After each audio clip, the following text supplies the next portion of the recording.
ሲዘገይበት የተወደደ የተባለ ሰው አንድ መጽሐፍ ላይ አግኝተናል። ዳንኤል ይባላል። ያካ ያስጨነከኝ ለመልካም ሆነልኝ፣ የዘገየኸው ለመልካም ሆነልኝ። የኔ ያልኩትን የቀማኸኝ ለካም ለሚበልጠው ነገር አስበኸኝ ነው። እግዚአብሔር የሚያስብልሽ የተወደድሽ ሆይ በትንቢተ ዳንኤል መጽሐፍ ምዕራፍ 10 ከቁጥር 10 ጀምሮ እስከ 18 ድረስ ያለውን በጌታ በኢየሱስ ስም እንደዚህ ያነባለሁ። እነሆም አንድ እጅ ዳሰሰኝ፣ እየተንቀጠቀጥኩም በእጄና በጉልበቴ አቆመኝ። እርሱም እጅግ የተወደድክ ዳንኤል ሆይ አሁን ወደ አንተ ተልኬያለሁና የምነግርህን አስተውል፣ ቀጥ ብለህም ቁም አለኝ። ይህን ሲለኝም እየተንቀጠቀጥኩ ተነስቼ ቆምኩ። ደግሞም እንደዚህ አለኝ፣ ዳንኤል ሆይ አትፍራ። ማስተዋልን ለማግኘትና በአምላክን ፊት ራስን ለማዋረድ ከወሰንክበት ከመጀመሪያው ቀን አንስቶ ቃል ተሰምቷል። እኔም የቃልህን መልስ ይዤ መጥቻለሁ። ነገር ግን የፋርስ መንግሥት አለቃ 21 ቀን ተቋቋመኝ። ከዋኖቹ አለቆች አንዱ የሆነው ሚካኤል ሊረዳኝ መጣ። እኔም በዚያ ከፋርስ ንጉሥ ጋር ተውሁት። ቁጥር 18 እንደገናም ሰው የሚመስለው ዳሰሰኝ አበረታኝም። እርሱም እጅግ የተወደድክ ሰው ሆይ አትፍራ፣ ሰላም ላንተ ይሁን፣ በርታ ጽና አለኝ። ከፍና መጽሐፋችን ዛሬ ያነበብኩት ቃል በዚህ ወር የእናንተ ሕይወት ይሆናል። በርታ ጽና አትፍራ አለኝ ተብሎ እንደተጻፈ የሚያበረታ የእግዚአብሔር እጅ በእናንተ ላይ ይሆናል። በደም ጉባኤው ይጩሁና አሜን ይበለኝ። በዚህ ቃል ላይ ይሄ ቃል እውነተኛና የታመነ እንደሆነ የምታምኑ ሰዎች በጌታ በኢየሱስ ስም ለዳንኤል የሚያበረታ እጅ እንደመጣለት እናንተን የሚያቆም ፍርሃታችሁን የሚያስወግድ እንድትጸኑ የሚያደርግ የእግዚአብሔር እጅ ከዚህ ማለዳ ጀምሮ በእናንተ ላይ ይሆናል። አትቆሙም የሚሏችሁ እያዩ ትቆማላችሁ። ፍርሃት ከእናንተ ይወገዳል። በጌታ በኢየሱስ ስም የጸሎታችሁን መልስ ትቀበላላችሁ።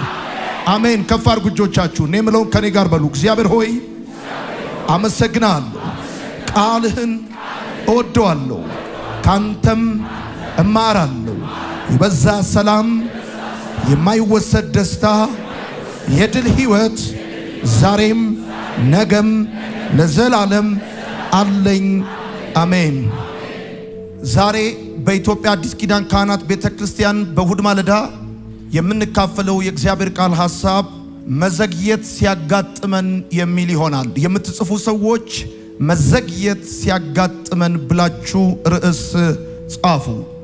ማናችንም ብንሆን ለጸሎታችን መልስ፣ ለህመማችን ፈውስ፣ ለችግራችን መፍትሄ፣ ለህይወታችን እድገት እንፈልጋለን።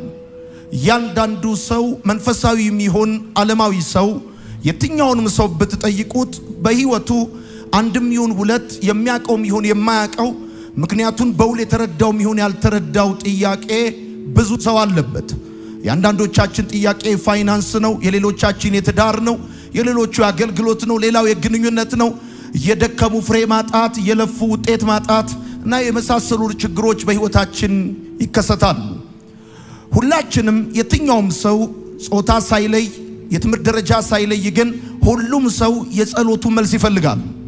ለህመሙ ፈውስ ይፈልጋል። መዳን የማይፈልግ ረፍት የማይፈልግ ማንም ሰው የለም።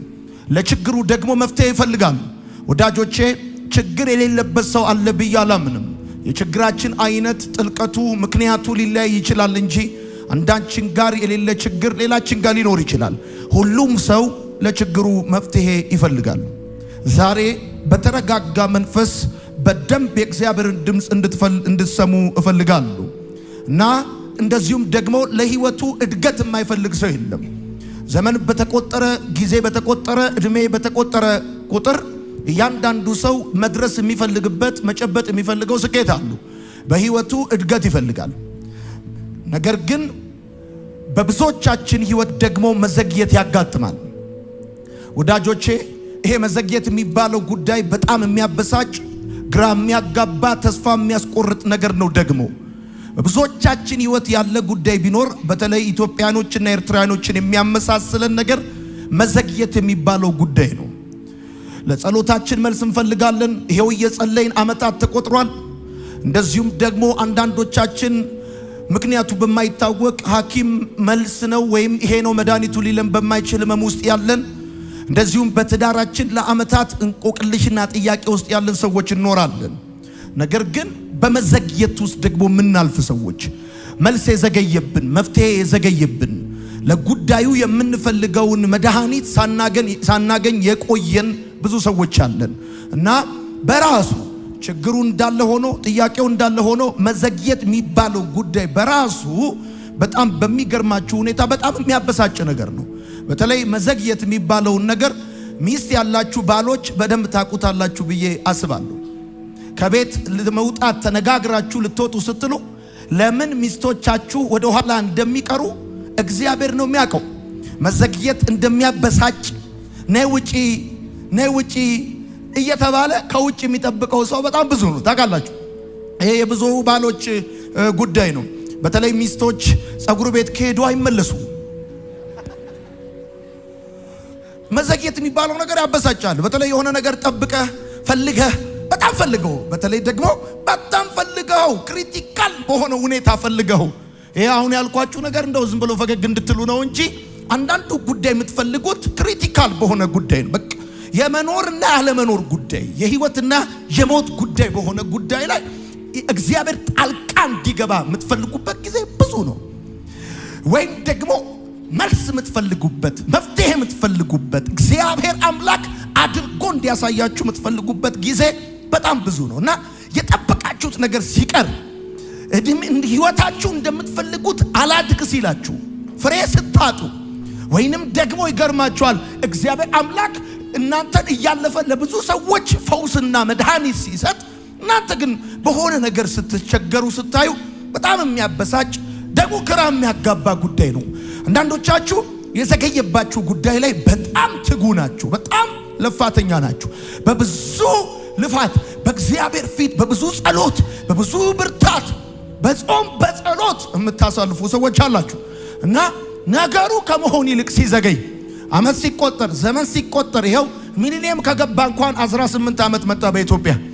አሁን ወዴት እየሄደ እንደሆነ ጉዳዩ ራሱ ግራ እስከሚገባችሁ ድረስ ግራ የሚያጋባ ጉዳይ አለ ወዳጆቼ። መዘግየት እሱ ብቻ አይደለም፣ የሚያበሳጭና ግራ የሚያጋባ ጉዳይ ብቻ ሳይሆን ተስፋ የሚያስቆርጥም ነገር ነው። አንዳንዴ ሲዘገይባችሁ ሲቆይባችሁ እንደውም በቃ ይቅር ይሄ ነገር ከዚህ ሁሉ ከጭቅጭቁ ቢቀር ይሻላል ብላችሁ እስከምትተው ድረስ ሊያደርሳችሁ እንደሚችል አስባለሁ። በተለይም ደግሞ የክርስትና ሕይወት በመዘግየት የተሞላ እንደሆነ ማወቅ አለባችሁ። በዓለም ያላችሁ ነገር በቀላሉ ቢሆንላችሁ ሰዎች ወደ ጌታ ቤት ስትመጡ በጣም ቀላሉ ነገር ከባድ፣ ሲምፕሉ ነገር ውስብስብ የሚሆንባቸው ጊዜያቶች አሉ እና የክርስትና ሕይወት በእንደዚህ አይነት ጉዳይ የተሞላ እንደሆነ እንድታቁ እንድታስቡ ፈልጋለሁ ወዳጆቼ። ብዙውን ጊዜ ነገሮች ባሰብናቸው ፍጥነት ሳይሆኑ ሲቀሩ ያበሳጫል፣ ግራ ያጋባል። አንዳንዴ ልጅ መውለድ ፈልጋችሁ ይዘገያል። የሆነ ስራ መጀመር ፈልጋችሁ ወይም ደግሞ የሆነ ፕሮሰስ ፈልጋችሁ አገልግሎት ፈልጋችሁ ብቻ በተለያየ ጉዳይ ላይ የሆነ መዘግየት ሊገጥማችሁ ይችላል እና ዛሬ እንደ አገልጋይ፣ እንደ ወንድም፣ እንደ ወዳጅ፣ እንደ መጋቢ የምነግራችሁ ነገር መዘግየት ሲገጥማችሁ በህይወታችሁ ምን ማለት እንደሆነና ምን ማድረግ እንዳለባችሁ በተወሰነ መልኩ አካፍላችኋለሁ። ለምሳሌ እግዚአብሔር አምላክ ለያዕቆብ ልጅ ለዮሴፍ አንድ ቀን እንደሚገዛ ተስፋ ሰጠው። ተስፋ ከተቀበለ በኋላ ያሉት ቀጣዮቹ 13 ዓመታት ግን ከተስፋው ጋር ተቃራኒ የሆነ ህይወት የኖረበት ጊዜ ነው። የሰማው እንደሚገዛ ነው፣ ወንድሞቹ እንደሚገዙለት ነው የሆነው። ነገር ግን ለቀጣይ 13 ዓመታት ከአይምሯችሁ ጋር እስክትገረሙ ድረስ መጽሐፉን ስታነቡት ይህ እንዴት ሊሆን ቻለ ብላችሁ የምትጠይቁት አይነት ነገር በዮሴፍ ህይወት ሆኗል። ለምሳሌ ወንድሞቹ ለግብፃውያን ሸጠውታል። በጴጢፋራ ቤት ባሪያ ሆኗል። በማያውቀው በሐሰት ክስ ተከሷል። በእስር ቤት ተወርውሯል።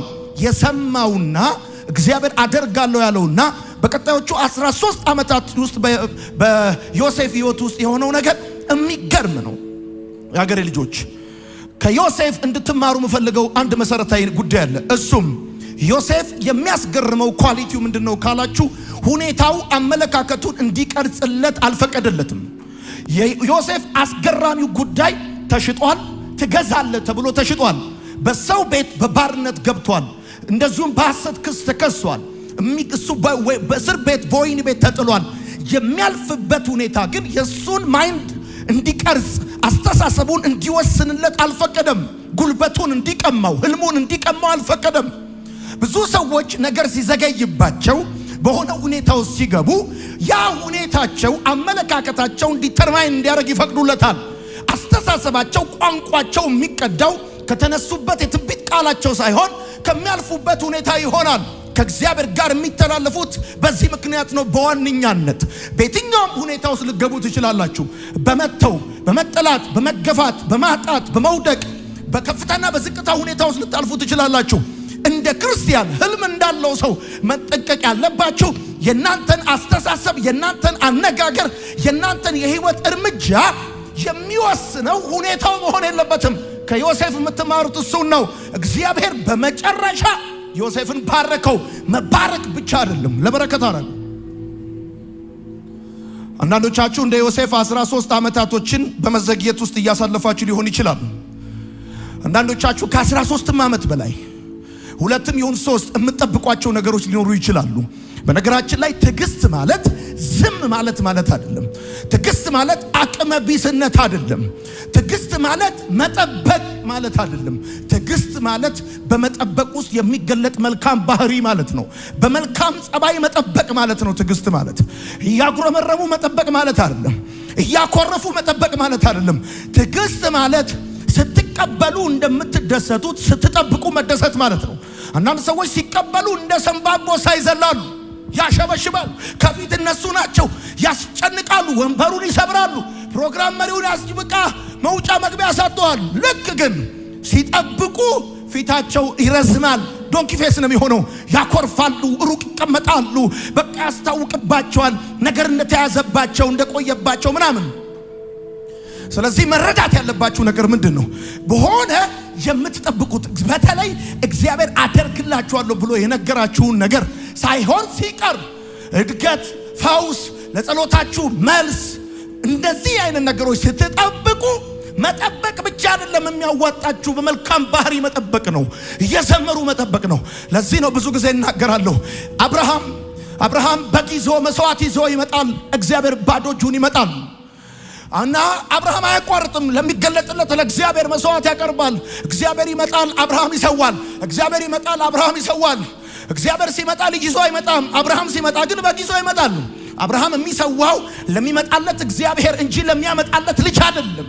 ስለዚህ አሁን ጉዳዩ እንደዛ ነው። አብርሃምን እግዚአብሔር አምላክ ለጥያቄው መልስ እንዲሰጠው ያደረገው አንደኛው ነገር ምንድነው ካላችሁ፣ ለምሳሌ ዕብራውያን መጽሐፍ ላይ ስታነቡ ሶራን በተመለከተ ምን ይላል? ሳራን ተስፋን የሰጠ የታመነ እንደሆነ ስለቆጠረች ተስፋን የሰጠ የታመነ እንደሆነ ስለቆጠረች ማለት ምን ማለት ነው? አድርጎ ያሳየ እንደሆነ ስላለች። ስለቆጠረች ማለት አድርጎ ያሳየ እንደሆነ ስለቆጠረች፣ ስላሰበች፣ ስላመነች ማለት ነው። በእርጅናዋ ወራት ለመጸነስ በእምነት ኃይልን አገኘቻል። ስለዚህ ተስፋ ስለሆነ ብቻ አካል አይይዝም። ተስፋውን አካል የሚያስይዝ ኃይል የሚባል አሰራር ያስፈልገዋል። ያንን ኃይል የእናንተ የሚያደርገው ነገር ደግሞ እናንተ በመጠበቅ ውስጥ ተስፋውን ስለሰጣችሁ ስለ እግዚአብሔር ያላችሁ ታማኝ አንደርስታንዲንግ ነው። ትክክለኛ ጤነኛ አመለካከት ነው።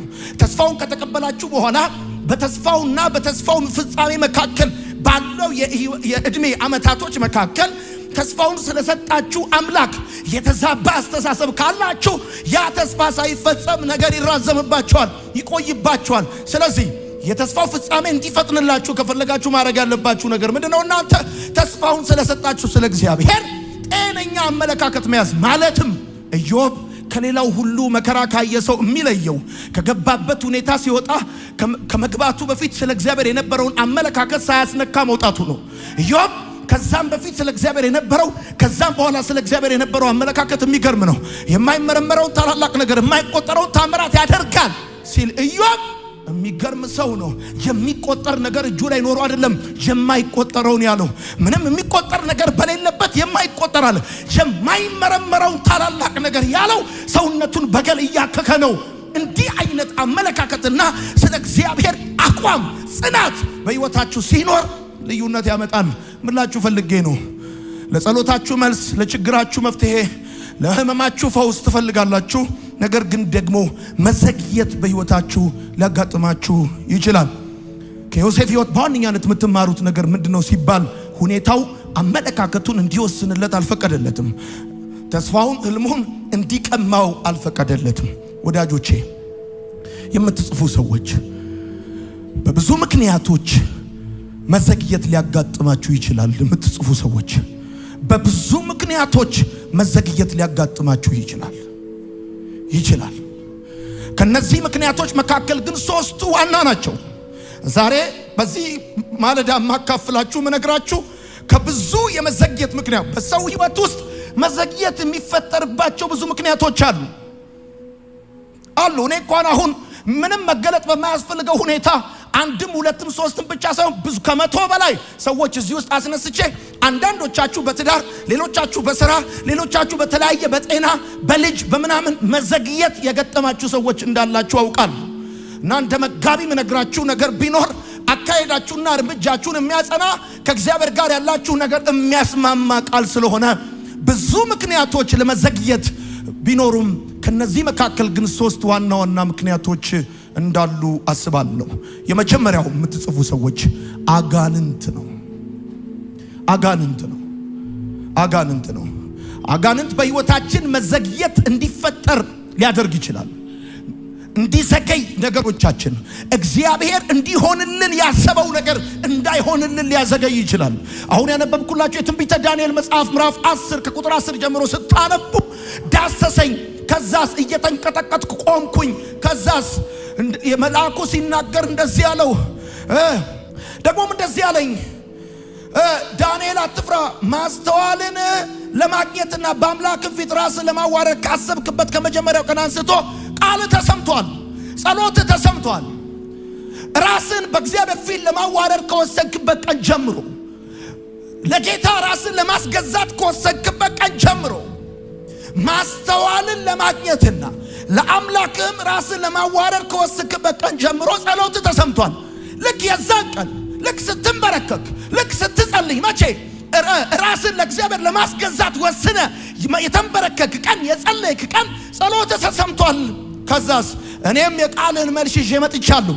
ነገር ግን አለው። አያችሁ የሰውዬ ጸሎቱ ተሰምቷል፣ ነገር ግን አለበት። ከዛስ የፋርስ መንግስት አለቃ 21 ቀን ተቋቋመኝ ብሎ አለው።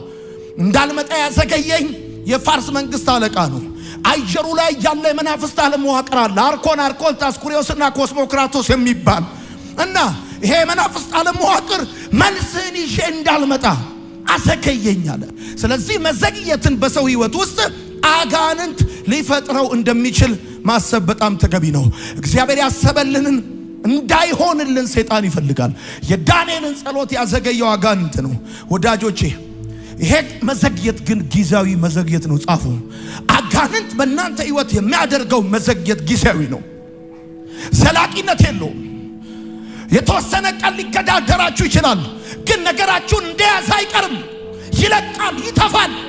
በራችሁን እንደዘጋ፣ መንገዳችሁን እንደዘጋ አይቀርም። ከፍ አድርጉ እጆቻችሁን። በጌታ በኢየሱስ ስም ነገራችሁ በጠላት የተያዘባችሁ በኢየሱስ ስም የተመታ ይሆን። በጌታ በኢየሱስ ስም ነገራችሁ እግዚአብሔራዊ ባልሆነ እጅ የተያዘባችሁ፣ በራችሁ የተዘጋባችሁ በጌታ በኢየሱስ ስም ዛሬ ማለዳ የተለቀቀ ይሆንላችሁ። አውቀዋለሁ የኔን ነገር የያዘው እግዚአብሔር አይደለም፣ የኔን ነገር የያዘው ክፉ ነው፣ አጋንንት ነው፣ የአመፅ እጅ ነው የምትሉ ሰዎች ነገራችሁን የያዘ እጅ በኢየሱስ ስም የተመታ ይሆን። ደግሜ ልጸልይላችሁ። በእግዚአብሔር ቃል ላይ ሆኜ ስጸልይላችሁ አሜን እንድትሉ ፈልጋለሁ። እድገታችሁን፣ በረከታችሁን፣ የጸሎታችሁን መልስ፣ ለውጣችሁን የያዘ ክፎች በኢየሱስ ስም የተመታ ይሆን።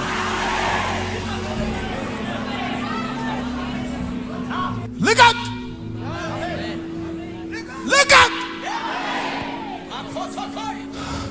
21 ቀን አዘገየኝ አለ። ልቀቅ! 1 ዓመት፣ 2 ዓመት፣ 3 ዓመት፣ 4 ዓመት፣ 5 ዓመት የቅዱሳንን መልስ ያስክ በር የዘጋ መንገድ የዘጋ በጌታ በኢየሱስ ስም እዚህ ኢትዮጵያ አየሩ ላይ የሚሰራ አለቃ መንፈስ የተመታ ይሆን።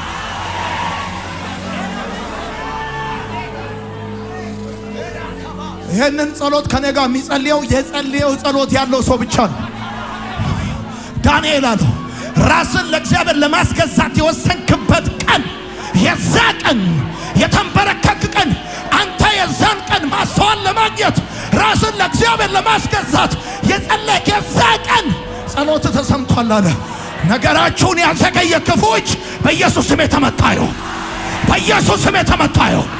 በኢየሱስ ስም የተመታ ይሁን። ስልጣን ቢሆን የተሻረ ይሁን።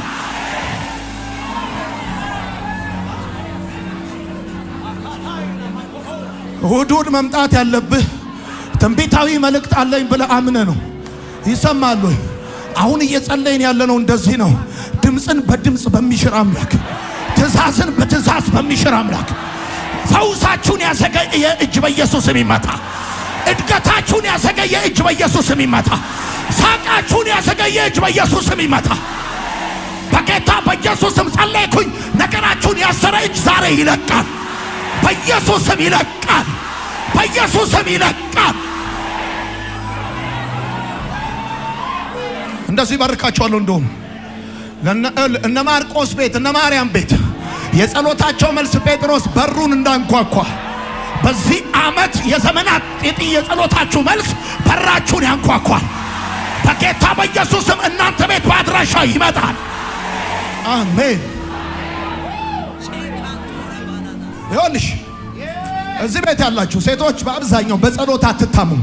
በስውርም ይሁን በግልጽ የጸለይሽው ጸሎት ዘንድሮ አካል ይዞ እንደ ዝናብ አንቺ ቤት ይወርዳል። በጌታ በኢየሱስ ስም ይሆናል። አሜን። አሁን አንድ ጉዳይ ነው። ይሄ መዘግየትን የሚፈጥሩ ምክንያቶች አሉ፣ ብዙ ናቸው። ከነዚህ ውስጥ አንዱ አጋንንት ነው። የጸሎትን መልስ የሚያዘገይ፣ እድገትን የሚያዘገይ፣ የሆነ ነገርን የሚያዘገይ ይሄ ጊዜያዊ ነው ነው የምላችሁ። ይሄ ጊዜያዊ ነው። ይሄ ጊዜያዊ ነው። ይሄ ጊዜያዊ ነው። የሚቀጥል አይደለም። የሚቀጥል አይደለም። እውነቴን ነው የምነግራችሁ። አሁን የሆነ ተጽዕኖ ውስጥ እንዳላችሁ የሚሰማችሁ ሰዎች ቅርብ ጊዜ ከተጽዕኖ በላይ ትራመዳላችሁ። እስከሚሰማችሁ ድረስ የትኛውም አይነት ተጽዕኖ ከእጃችሁ ላይ ይነሳል፣ ከቤታችሁ ላይ ይነሳል፣ ከአገልግሎታችሁ ላይ ይነሳል፣ ከፋይናንሳችሁ ላይ ይነሳል።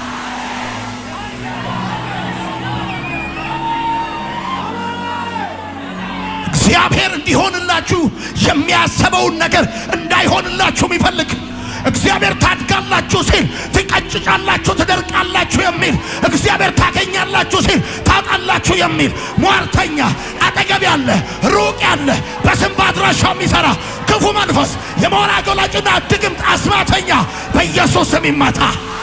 በኢየሱስ ስም ይመታ። በኢየሱስ ስም ይመታ።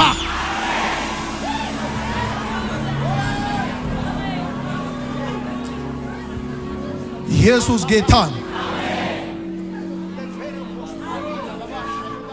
I feel it ይሰማኛል። ገብቷል። ሰንበላጥና ጦቢያ አረባይም ጌሳም ቢችሉ ሊያስቆሙት ካልቻሉ ሊያስተጓጉሉት ነው የሞከሩት። አየ ሰይጣን እንደዚህ ነው። ከቻለ ነገርህ እንዳይሆን ካልቻለ ደግሞ እንዲስተጓጎል ነው። ለምን ምድር ላይ የምትኖረው አጭር ጊዜ ነው። 60 ነው 70 80 ነው። ከዛም በኋላ ከሆነ ድካም ነው። ነገርህ በትክክለኛው ጊዜ እጅ እንዳይገባ እንዳትባረክ እግዚአብሔር ያደረገልን እንዳትመሰክር ተራው ያንተ እንዳይሆን ተራው ያንተ እንዳይሆን አፌን በሳቅ ሞላው ብላሴን በእልልታ ብለህ እንዳትዘምር የሚፈልግ ክፉ መንፈሳል። ዘንድሮ ግን እነግርሃለሁ አፌን በሳቅ ሞላው ብላሴን በእልልታ ጠላቴ ማቅለበሰ አከበረኝ ጌታ የምትልበት ዓመት ይሆናል። ይሆናል። ይሆናል። ኢየሱስ ጌታ፣ ኢየሱስ ጌታ፣ ኢየሱስ ጌታ።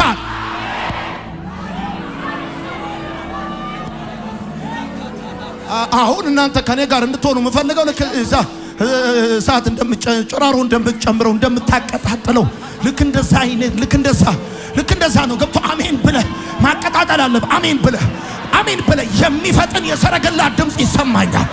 ዮሴፍን ከእስር ቤት አስቸኮሉ ተብሎ እንደተጻፈ ልብሱን እንደቀየሩለት በጌታ በኢየሱስ ስም ዛሬ ማለዳ ትፈጥናላችሁ፣ ትቸኩላላችሁ። እግዚአብሔር ወዳየላችሁ ትደርሳላችሁ። መታወቂያችሁ ይቀየራል፣ ልብሳችሁ ይቀየራል፣ ሕይወታችሁ ይቀየራል።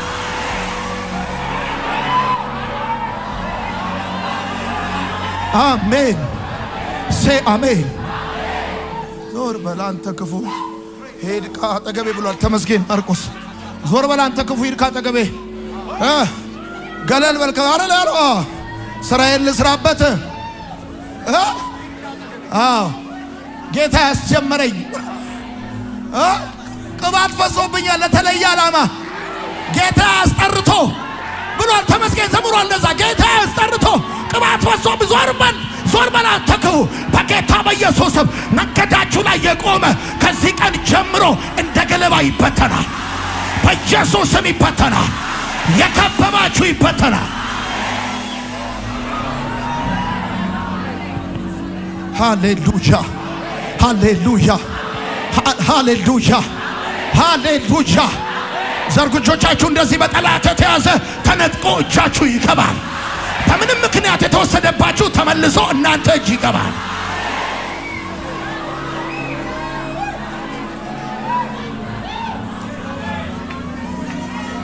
እና ዳሰሰኝ። ከዛ አይዞ በርታ ጽና ቆም አለኛ። እየተንቀጠቀጥኩ ቆምኳል። ሄሎ አለ። ራስን ለማስገዛት ከወሰንክበት ከዛ ቀን ጀምሮ፣ ራስን ለጌታ ከሰጠበት ከዛ ቀን ጀምሮ፣ ከጸለይክበት ከዛ ቀን ጀምሮ ጸሎት ተሰምቷል። ግን አለው የፋርስ አለቃ አየሩ ላይ ያለ አለቃ መንፈስ አለ። ሰው ሲያልፍለት የማይወድ ሰው ሲሳካለት የማይወድ አንድ ቦታ በአንድ ህይወት ጫማ እንዲጨርስ ዘመን እንዲጨርስ ጊዜ ገንዘብ እንዲጨርስ የሚፈልግ መንፈስ አለ። እሱ አዘገየኝ አለ። ነገር ግን አሁን አልቻለም። መልሱን ይዤ ልመጥቻለሁ አለ። በጌታ በኢየሱስ ስም በኢትዮጵያ ምድር ላይ የሰዎችን እድገት የማይወድ ክፉ መንፈስ ከህይወታችሁ ላይ ይመታል። ኢየሱስ ጌታ ነው። አሜን። ድሮ እስክትገረሙና እስክትደነቁ ድረስ ጌታ ብሎኛል። የጠላት ተጽዕኖ ጊዜያዊ ነው። አጋንንት ለተወሰነ ጊዜ ነው እንጂ ጊዜያዊ ነው፣ ቋሚ የለም። እሺ። ሁለተኛው መዘግየትን በሰው ህይወት የሚያመጣ ነገር ምንድነው? የምትጽፉ ሰዎች ሁለተኛው መዘግየትን የሚያመጣ ወዳጆቼ፣ አንድ ነገር ጋር ከደረሳችሁ በጊዜ ድረሱ። ደስ የማይል ነገር ቢኖር ተንዛዝቶ አልቆ በባከነ ሰዓት የምትደርሰው ነገር ደስ አይልም፣ አይመችም። ራሱ ምንም መቃብሮ ማሄድ ነገር ቢኖር ጫማ ጨርሰ፣ ጊዜ ጨርሰ፣ ጉልበት ጨርሰ፣ ብዙ ነገር አልቆ፣ እናት ሞታ፣ አባት ሞቶ፣ ብዙ ዘሮች አልቀው ለምስጋና በማይሆን ሁኔታ ውስጥ ብትደርስ ምንም ትርጉም የለውም። በጌታ በኢየሱስ ስም እኔ ጸልይላችኋለሁ። አሁን በህይወት ያሉት ቤተሰቦቻችሁ ከእናንተ ሳይሄዱ በህይወት እያሉ ጉብኝታችሁ እየፈጠነ ይመጣል። በጌታ በኢየሱስ ስም እየፈጠነ ይመጣል። ውድቀታችሁን ያዩ ክብራችሁን ያያሉ። ማጣታችሁን ያዩ ማግኘታችሁን ያያሉ። ነገር እንደተዘጋባችሁ ያዩ እንደተከፈተ ይሰማሉ። ኢየሱስ ጌታ። ሁለተኛ መዘግየት በህይወታችን በብዙ ምክንያቶች ሊሆን ይችላል። ሶስቱን እናያለን። ሁለተኛው ምክንያት ደግሞ በቤት ውስጥ ያለ አለመግባባት ነው። አንደኛው አጋንንት ነው የመዘግየት ምክንያት። ሁለተኛው በቤት ውስጥ ያለ አለመግባባት ነው።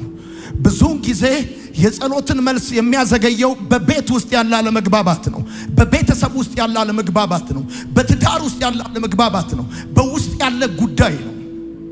መጽሐፍ እንደሚናገር ሁለት ሰዎች በአንድ ሐሳብ ተስማምተው ቢጸልዩ ነው የሚለው።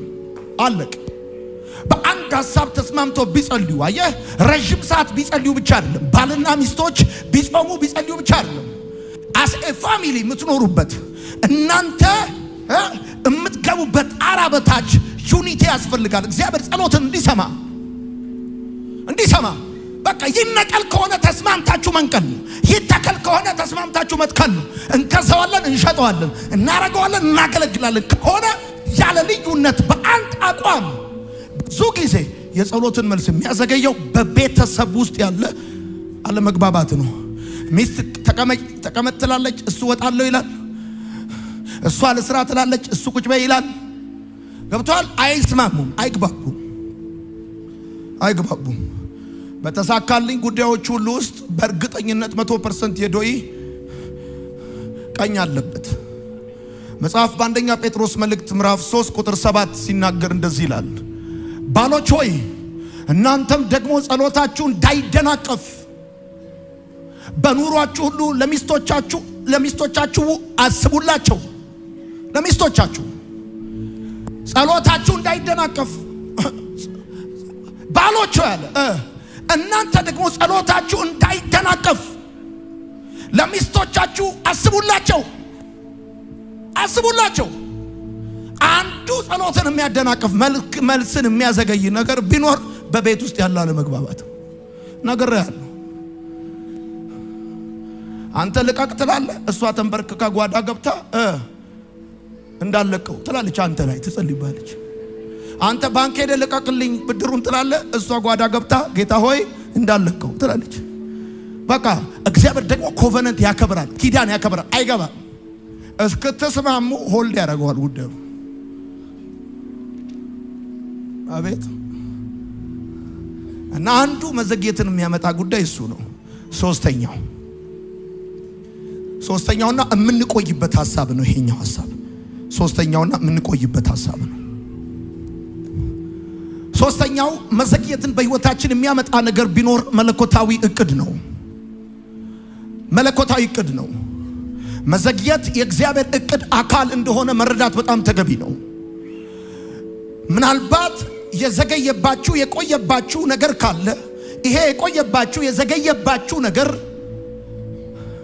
ከአጋንንት ካለፈ በቤት ውስጥ ካለ መግባባት ካለፈ ሊሆን የሚችለው ነገር ምንድነው ካላችሁ መለኮታዊ እቅድ ነው። እንዴት ባላችሁ ካላችሁ መዘግየት አንዱ የመለኮታዊ እቅድ አካል ሊሆን ይችላል።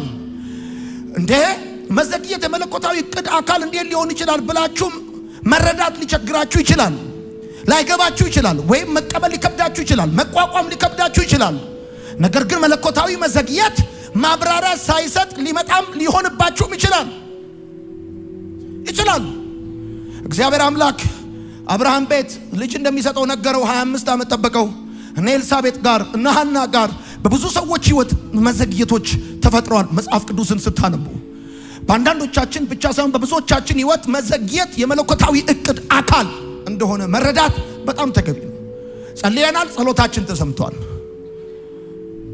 ነገርየው ግን ከተራዘመ ጫን ያለ ከሆነ በደንብ ህይወታችሁን ስትፈትሹና ስትመረምሩ የሰውም እጅ ከሌለበት በተለየ ቤተሰብ ወይንም ደግሞ አጋንንታዊ እጅ እንደሌለበት ከተረዳችሁ ይሄ ጉዳይ የመለኮታዊ እቅድ አካል እንደሆነ እንድታስቡ ይገባል።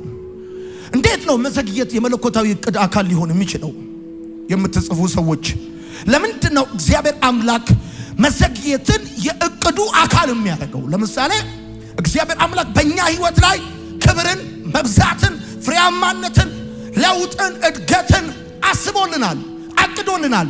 የዚህ እቅድ የዚህ ዓላማ አንዱ አካል መዘግየት እንዴት አብሮ ሊሆን ይችላል? እርስ በርሱ ኮንትራዲክት አያደርግም ወይ ብላችሁ ልትሉ ትችላላችሁ። አንዳንዶቻችሁ እንደተቀባችሁ አትገለጡም። የምታልፉበት መንገድ ረጅም ሊሆን ይችላል። የመጀመሪያው መዘግየት የመለኮታዊ እቅድ አካል የሚሆንበት ምክንያት እግዚአብሔር በልባችን ላይ መስራት ስለሚፈልግ ነው። ጻፉ። እግዚአብሔር አምላክ በልባችን ላይ መስራት ስለሚፈልግ ነው። እግዚአብሔር ውጫችን ተስተካክሎ ውስጣችን እንዲመሰቃቀል አይፈልግም። እግዚአብሔር የችግሩን ዋና ምክንያትና መንስኤ ማስተካከል ይፈልጋል። ነፍሳችን ሳትፈወስ ሁኔታችን ብቻ እንዲፈወስ እግዚአብሔር አይፈልግም። እኛ ሁኔታችን እንዲለወጥ እንፈልጋለን። እግዚአብሔር ደግሞ እኛ እንድንለወጥ ይፈልጋል። እግዚአብሔር የሁኔታችን መፈወስ ብቻ ሳይሆን የነፍሳችን መፈወስ ይፈልጋል። መዘግየት የመለኮታዊ እቅድ አካል የሚሆንበት ምክንያት እግዚአብሔር አምላክ ልባችን ላይ መስራት ስለሚፈልግ ነው። ይፈልጋል። ባህሪያችን ላይ መስራት ይፈልጋል። ልባችን ላይ፣ ካራክተራችን ላይ መስራት ይፈልጋል። የሚሰጠንን ነገር፣ የሚያረግልንን ነገር፣ የሚከፍትልንን በር፣ የሚያመጣልንን ክብርና ሞገስ ባልተለወጠ ባልተቀየረ ምቹ ባልሆነ ለእግዚአብሔርም ለራሳችንም በማያዋጣ የልብ አቀማመጥ ነገሩን ሊያደርግልን አይፈልግም። ስለዚህ እግዚአብሔር አምላክ በልባችን ላይ ሊሰራ ስለሚፈልግ መዘግየትን የእቅዱ አንድ አካል ያደርገዋል። አንዱና መሰረታዊ ጉዳይ እሱ ነው። እግዚአብሔር በእኛ ከመስራቱ በላይ እኛን መስራቱ ዋና ነገሩ ነው። እግዚአብሔር እኛን ሳይሰራ በእኛ ቢሰራ ከስሯል እንጂ አላተረፈም። ሁልጊዜም እግዚአብሔር መስራት የሚፈልገው ከኪሳችን በላይ ነፍሳችን ላይ ነው። ከውጫችን በላይ ውስጣችን ላይ ነው። ከዛሬ በላይ ነገ ላይ ነው። ከሚታየው በላይ የማይታየው ላይ ነው እግዚአብሔር መስራት የሚፈልገው። ነገር ሲዘገይብህ ወደ ግራም ወደ ቀኝም ወደ ፊትም ወደ ኋላም ወደ ላይም አትመልከት፣ ወደ ሰውም ወደ ውስጥ ነው መመልከት ያለብህ። ልብህ ጋር ማየት አለብህ። ልብህ ጋር ቼክ ማድረግ አለብህ። ሰይጣን ጋር፣ ጎረቤት ጋር፣ ሰዎች ጋር ቼክ እንደምታደርገው ሁሉ ልብህ ጋር ቼክ ማድረግ አለብህ። ቼክ ማድረግ አለብህ። አንዱና ዋነኛው መዘግየት የመለኮታዊ እቅድ አካል የሚሆንበት ምክንያት እግዚአብሔር ልባችን ላይ መስራት ስለሚፈልግ ነው። ወዳጆቼ እግዚአብሔር የሚሰራው በሰው ጭንቅላት አይደለም፣ በሰው ልብ ነው። ዳዊትን አለው እንደ ልቤ የሆነ የእሴይ ልጅ ዳዊትን አገኘሁት አለ። ፈልጎት አይደለም፣ ጠፍቶበት አይደለም። አሸዋ በፊቱ የተቆጠረ ነው። ከዋክብትን በስም ያውቃቸዋል። አገኘሁት ማለት እግዚአብሔር አምላክ የሚረካበት ልብ እንዳለው፣ ጠላቶቹን በምቹ ስፍራ አግኝቶ በሰላም የሚሸኝ እንደ ዳዊት አለው ያለ እንደ ልቤ ነው አለ። እግዚአብሔር በሰው ሕይወት የሚሰራው በጭንቅላቱ ወይም በገንዘብ በኪሱ ሳይሆን በነፍሱ ነው። የእግዚአብሔር ገንዘብ የእግዚአብሔር ከረንሲ የሰው ልብ ነው። ብዙ መጽሐፍ ልታነብ ትችላለህ። አዋቂ ልትሆን ትችላለህ። ትልልቅ ዩኒቨርሲቲዎች ተመረቀ ሊሆን ይችላል። ግን ልብህ ውስጥ ቅንነት ከሌለ፣ የዋህነት ከሌለ፣ ደግነት ከሌለ፣ ርህራሄ ኮምፓሽን ከሌለ እግዚአብሔር አምላክ ነገሩን ሆልድ ያደርገዋል። መራገፍ ያለበት እስኪራገፍ፣ መቀየር ያለበት እስኪቀየር፣ መነቀል ያለበት እስኪነቀል ሆልድ ያደርገዋል። በዚህ አመልህ ጭራሽ ገንዘብ ብታገኝ አታኖራቸው። በዚህ ልብህ ጭራሽ ቢከፈትልህ፣ በዚህ ሁኔታ ጭራሽ ስልጣን ቢሰጥህ ትጨርሳቸዋለህ። ስለዚህ እግዚአብሔር ለማ ስልጣን፣ ለማ ገንዘብ፣ ለማ ስኬት፣ ለማ ፌቨር፣ ለማ ከፍታ መስጠት እንዳለበት ያውቃል። እግዚአብሔር የሚነግደው፣ እግዚአብሔር የሚሰራው፣ እግዚአብሔር የሚሰራው፣ እግዚአብሔር የሚያጭደው ከሰው ጭንቅላት ጋር ሳይሆን ከሰው ልብ ጋር ነው። በህይወቴ ባየው በመጣሁባቸው ዓመታት የተረዳሁትና ያረጋገጥኩት ነገር ቢኖር እግዚአብሔር በማንም ዕውቀት ሰርቶ አያውቅም። እግዚአብሔር በማንም ገንዘብ ሰርቶ አያውቅም። እግዚአብሔር በማንም ጉልበት ሰርቶ አያውቅም። እግዚአብሔር በሰዎች ቅንነትና ልብ ነው የሚሰራው። ስለዚህ መዘግየት የመለኮታዊ እቅድ አካል የሚሆንበት ምክንያት ምንድነው? ልብ ነው። ልብ ነው። ልብ ነው። አንዳንዱ የሆነለት ይመስለዋል። ሰይጣን ዥዋዥዌ ያጫወተው ነው። ወደዛ የሄደ ሰው ዥዋዥዌ ላይ ታል በሄደበት ፍጥነት ይመለሳል። አንዳንድ ሰው አይታል 2 ዓመት መኪና ይገዛል፣ 4 ዓመት በእግሩ ይሄዳል። ከ6 ዓመት በኋላ ሰርቪስ ቤት ይገዛል። ከዓመት በኋላ ከኪራይ ቤት ይባረራል። እንደዚህ ሰይጣን የሚያጫውታቸው ሰዎች አሉ። ሰይጣን ሰጥቶ አይቀርም፣ ይሰጣል፣ ይቀበላል። ዥዋዥዌ ነው የሚያጫውት። እግዚአብሔር ግን ከሰጠ ሰጠ ነው። እግዚአብሔር ከሰጠ ሰጠ ነው። ከከፈተ ከፈተ ነው። ካደረገ አደረገ ነው። ከፍ አድርጉ እጆቻችሁን። የማይወሰድ በር፣ የማይዘጋ በር፣ የማይወሰድ በረከት ዘንድሮ በጌታ በኢየሱስም እጃችሁ ይገባል። አሜን ይባላል። ወዳችኋለሁ። ሁለተኛው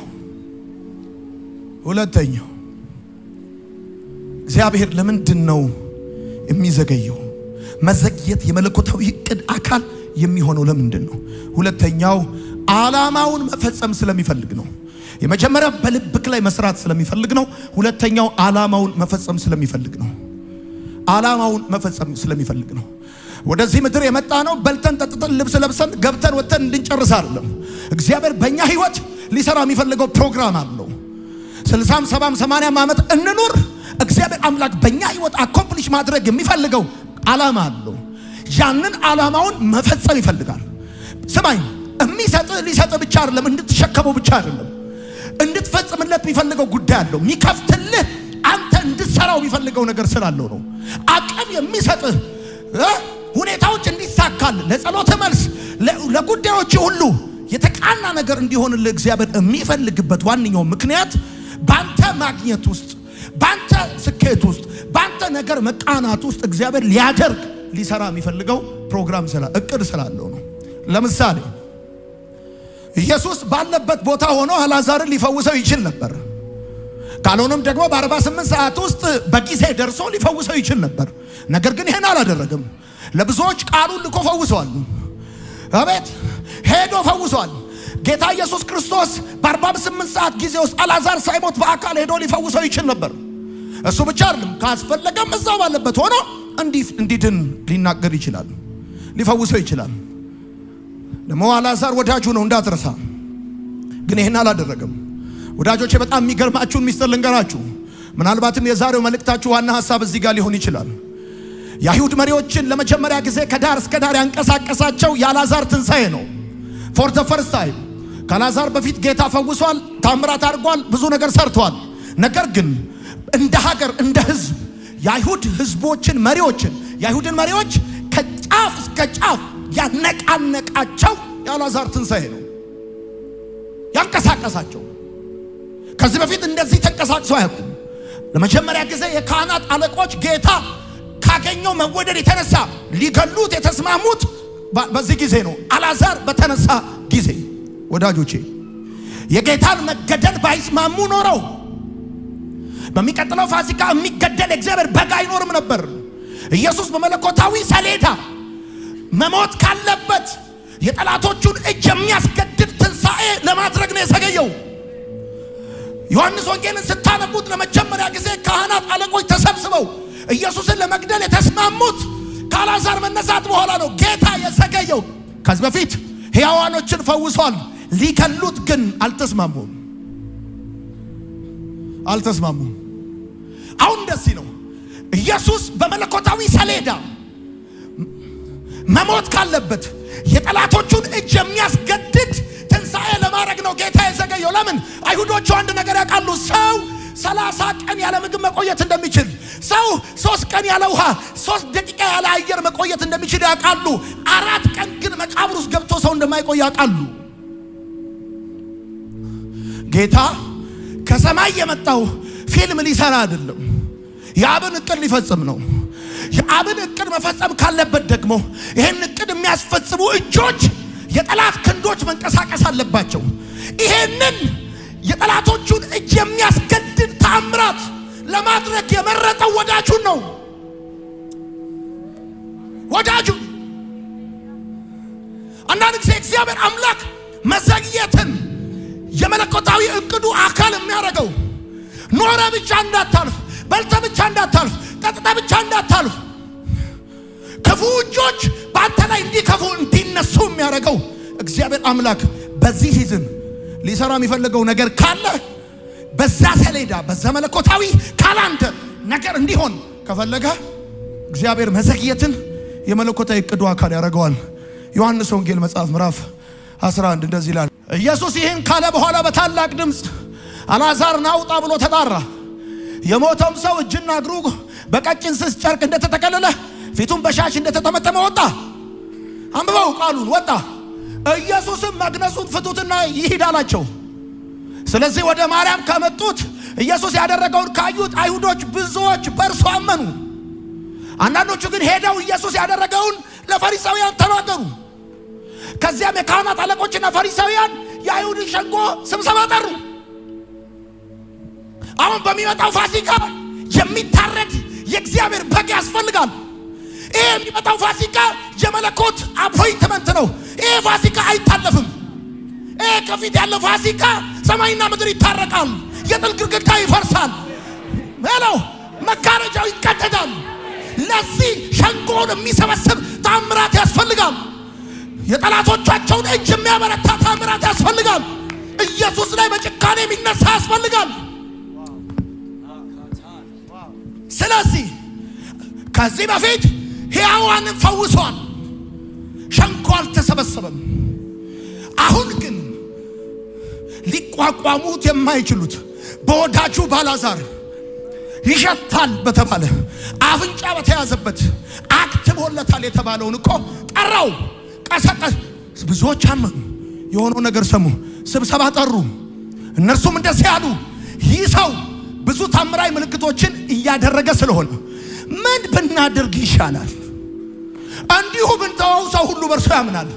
ሮማውያን መጥተው ስፍራችንና ሕዝባችን ይወስዱብናል።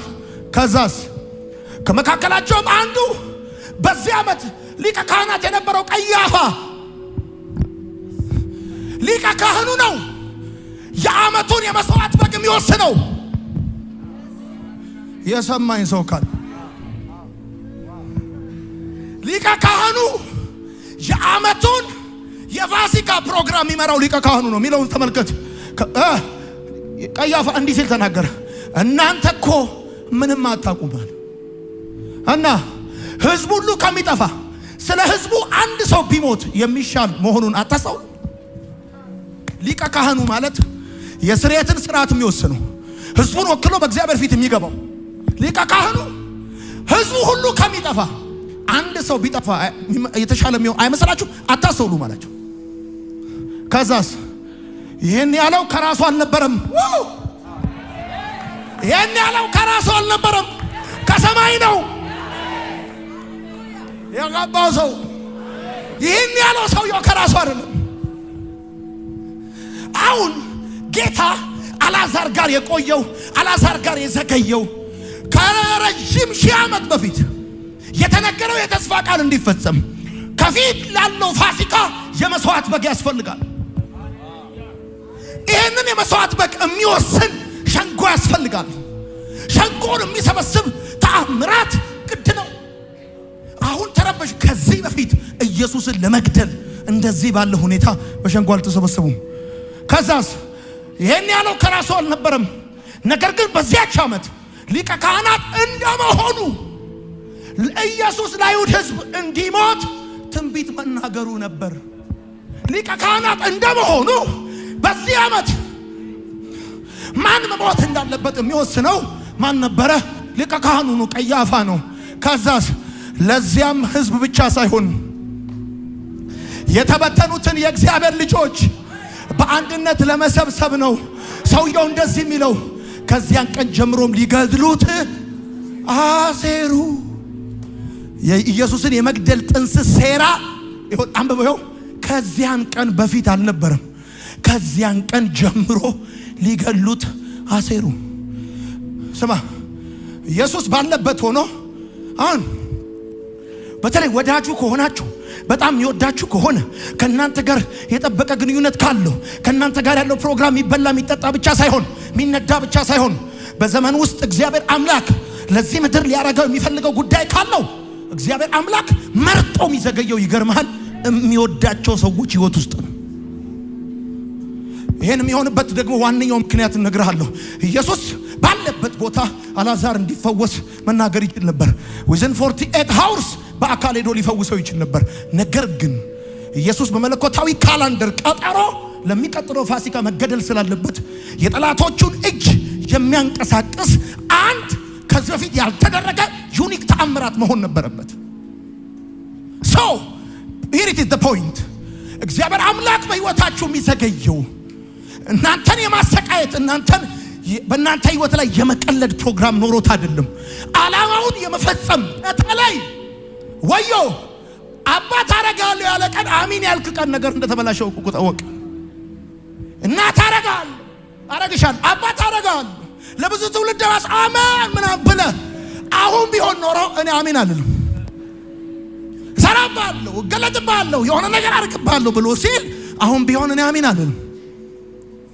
ቀብቻለሁ ብሎ ሲል የተቀባ ሰው የሚያልፍበትን መንገድ ብታቅ ኖሮ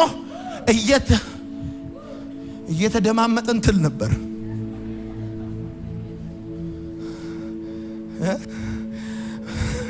አንዳንድ ጊዜ ቁጭ ብዬ እያጠናሁም እያሰብኩም እንደዚህ ይላለሁ፣ አይ አሜን ያልኩ ቀን ነው ነገር የተበላሸውናል።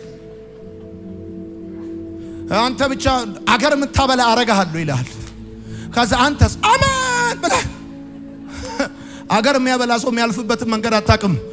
ልክ ገበሬ ስንዴውን በመንሽ ለንፋስ እንደሚሰጠው እያነሳ ወደ ላይ እያነሳ ወደ ላይ እያነሳ ወደ ላይ በቃ በዚህም በዛም እንደ ንግስ ከበሮ ሲጠፈጥፉ ከበሮ ድምፁ የሚስተካከለው ፀሐይ ሲመታው እንደሆነ በደንብ አድርገው ሰዎች ሲቀጠቅጡ ነገር ሁሉ ይስተካከላል። አሜን አልክ። ጌታ ይርዳ። እግዚአብሔር መዘግየትን የመለኮታዊ ዕቅድ አካል የሚያደርገው ዓላማውን መፈጸም ሲፈልግ ነው። በቃ አሁን ጥሩ ሰው ተገኝቷል። አልዓዛር ይባላል። ይወደዋል፣ ይዋደዳሉ። አሞታል፣ እስኪ ብስበት ዝም ይባላል። ይሄ በሽታ ለመሞት አይደለም፣ የእግዚአብሔር ክብር እንዲገለጥ ነው አለ። አሁን ጥሩ ሰው ተገኝቷል፣ ወዳጅ ነው። ጥሩ ሰው ተገኝቷል፣ አሁን ወዳጅ ነው።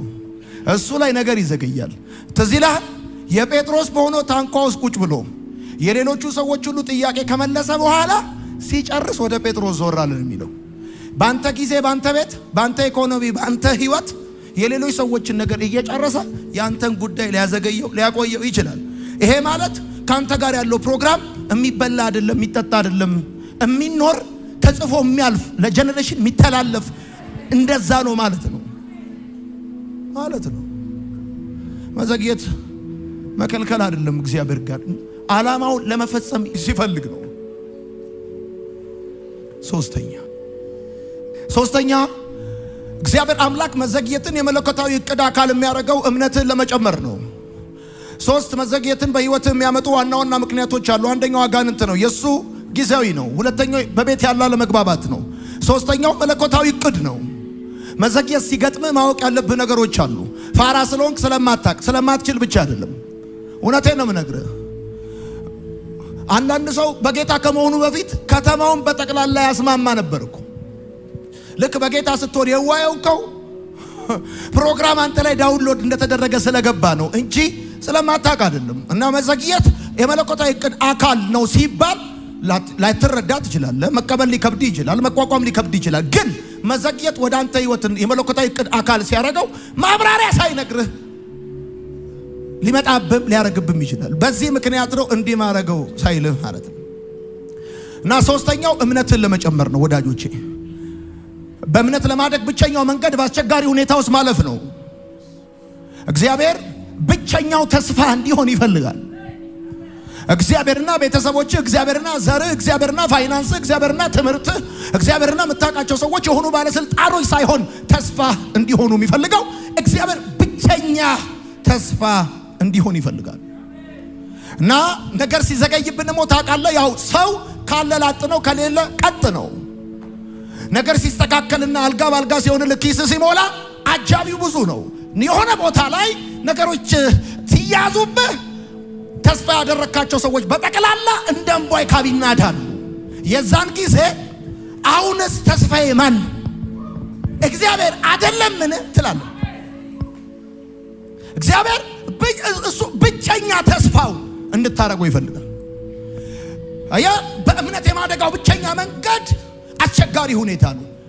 በእግዚአብሔር ብቻ እንድትታመን ይፈልጋል። እምነት እንዲያድግ፣ እምነት የሚዳብርበትና የሚያድግበት መንገድ መዘግየት ነው። በማይመስልና በማይገባ ሁኔታ ውስጥ እንኳን እግዚአብሔርን እንድታምነው ይፈልጋል ጌታ። እና ነገር በዘገዩብኝ ጊዜያቶችና አመታቶች ውስጥ ሁሉ መፍትሄ ፈልጌ አይኖቼን ወደ ተራሮች አንስቻለሁ። መልስ ይሰጡኛል፣ ችግሬን ይፈታሉ፣ ጭንቀቴን ይጋራሉ ብዬ ያሰብኳቸው በጠቅላላ እንኳን አይደለም ችግሬን ሊፈቱ ስልክ ሳያነሱ ሲቀሩ አሁንስ ተስፋዬ ማን ነው?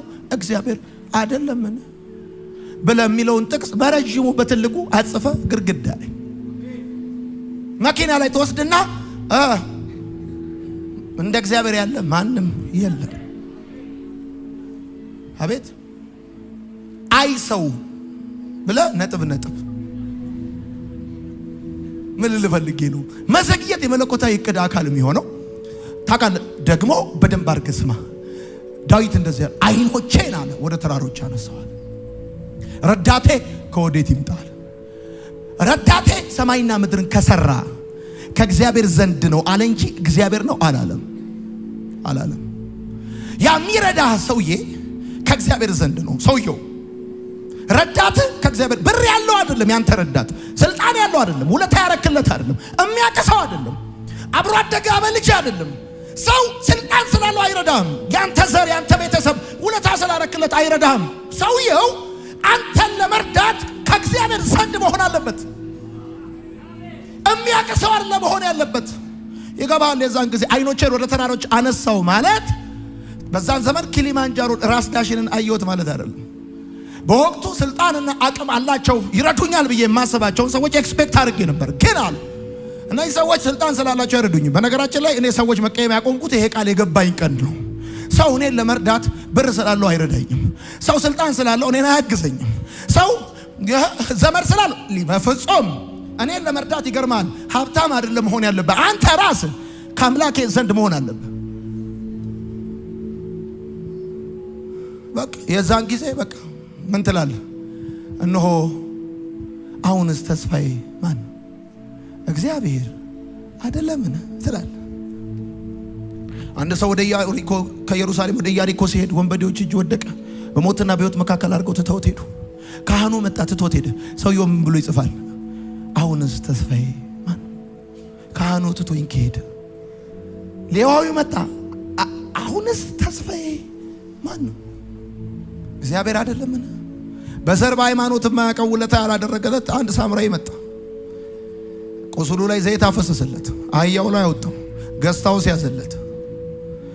አየህ፣ እምነትህ እንዲጨምር ብቸኛው ምክንያት አስቸጋሪ ሁኔታ ነውና መዘግየት የመለኮታዊ ዕቅድ አካል የሚሆንበት ሶስተኛው ምክንያት እምነትህ እንዲጨምር ነው። አራተኛ ለመልሱ እንድትዘጋጅ ስለሚፈልግ ነው። እግዚአብሔር ተስፋ ይገባልሃል፣ ቃል ይገባልሃል።